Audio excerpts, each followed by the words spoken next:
Hey guys, this is Mike the Detroit Borg with a quick look at the new 16 gig version of the 5th generation iPod Touch. Now as you're aware, the 5th generation iPod Touch actually launched last October. And what they did at the time was retain the 4th generation iPod Touch as a lower cost option. So the 5th gen started off at $299, the 4th gen started off at $199. So what they're doing here with the new stripped down model is succeed the 4th generation with a 5th generation iPod Touch with some features removed.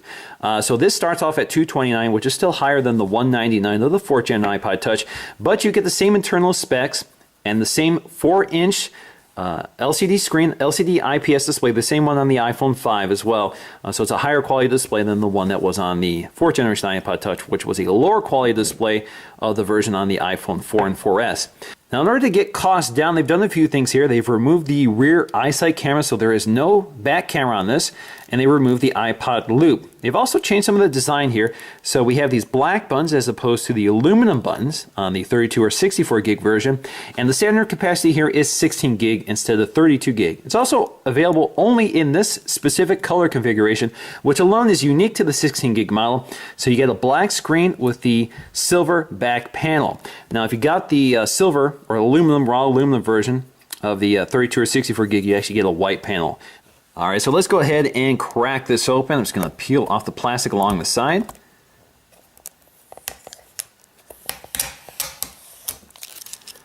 All right, should just open up like a clamshell. There we go. All right, so there it is in its plastic tray. So I have a little piece of plastic here, which is holding it down. Just peel this up. There we go. So now we can just fold the tray back. Releases our iPod Touch. Alright, so there is our 16 gig iPod Touch 5th generation. The first thing I noticed right away is this black Apple logo and iPod logo on the back. So you can see it's kind of printed on the surface of the aluminum as opposed to the polished Apple logo and iPod branding on the back of the 32 and 64 gig version. Otherwise, these are pretty much the same dimensionally, so they're just as thin, they're using the same body, but they've redesigned it just slightly to remove those features and to cut costs. So obviously the first thing you notice here is the removal of the camera and the microphone and flash. Now the microphone has been repositioned to the top on the 16 gig model, so you still have the capability, of course, of recording audio and using FaceTime. There is a FaceTime HD camera on here, so you still have a 720p front-facing camera for FaceTime or other apps like Skype. You still have that black window for radio transparency for Wi-Fi and Bluetooth. Now, along the side, you see we have those black plastic buttons as opposed to the aluminum buttons on the 32 or 64 gig version. And along the bottom, you can see that we have those color-keyed inserts for the lightning port as well as the headphone jack. So they're color-keyed to the screen color. And you can see we have our cutouts for the speaker. And as well, we have our loop on the, or iPod loop on the 32 and 64 gig version, and that's been removed here. Now if you also look at the top, again the sleep wake button again is plastic as opposed to aluminum. Now as you can see, the 16 gig model still retains the polished mirrored chamfered edge of the higher end model, so you can see that hasn't been lost in the race to keep it cheaper.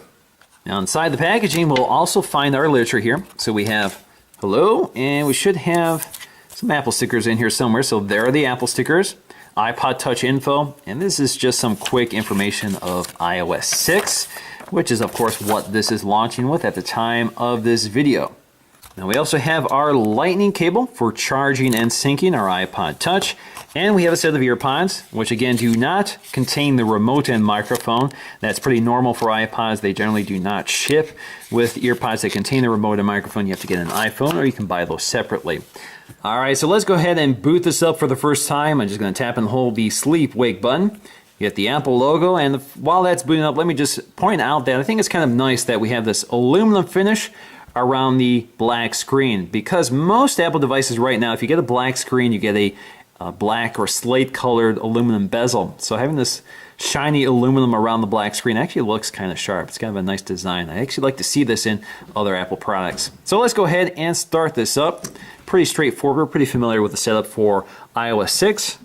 Alright, so we're all set up and ready to use our iPod Touch 5th generation, and if you see my review of the iPod Touch 5th generation, it's pretty much the same thing. You get the same features including Siri integration, you get your drop-down menu, you get your messaging, you get your internal speaker, you have your front-facing 720p FaceTime camera for FaceTime, and you have Passbook and everything else you've come to expect from iOS 6. So there really is no sacrifice here in terms of software or features. You also get the same internal specs. So let's go ahead and run some benchmarks just to confirm that there really is no difference between this and the 32 gig version. Now, if you look at our Geekbench scores, you can see they're basically the same with small variations, and they have the same internal specs. So they both have the Apple A5 dual-core processor running at about 800 megahertz. They also have half a gig of RAM. Now, if you compare this to the fourth generation iPod Touch, you can see it's almost double the performance, which is a big improvement because the fourth generation only had a single-core processor. This was an A4 processor, clocked at 800 megahertz, and had only 256 megs of RAM. So big improvement there in terms of overall performance. Now we still have a dedicated camera app, which of course only works with the front-facing camera, so you can record video or you can snap a few stills. Again, this video camera is capable of recording video at 720p. It's the exact same camera on all the other iOS devices capable of recording video at 720p. So in conclusion, I definitely think you get a much better iPod Touch for that $30 price increase. Get much better internal specs for keeping up with the latest versions of iOS. So iOS 7 is about to launch, and you can definitely bet on that working on this device. You also get that nice anodized aluminum finish, that better 4-inch LCD IPS display, and that better front-facing 720p HD camera for FaceTime HD. However, you lose one big feature for a lot of people is a big issue, which is that rear-facing camera. Of course, this was only a sub 1 megapixel camera, so not a great camera to begin with, but it's nice to have a camera available on your iOS device because a lot of apps can take advantage of it, and a lot of social networking apps can take advantage of it. And I think it's particularly useful on the iPod Touch because a lot of people buy these because they can't afford or don't have a smartphone. A lot of kids use this, so it's nice to have a camera built into your iPod Touch at all times. And now if you want a camera on your iPod Touch, you have to spend $100 more. So for a lot of people, that's kind of a controversial point with this new product. So $70 is a pretty big savings here. So although you give up the camera, you do retain all the hardware that make this a great device. And certainly you can run iOS 7 and all the great features of iOS 7 still work on this device. You just lose the camera, and you have the standard 16 gig capacity. Now in terms of capacity, I think 16 gig is enough, especially if you don't have a camera built in, taking a lot of photos and video to fill up the camera or fill up the space.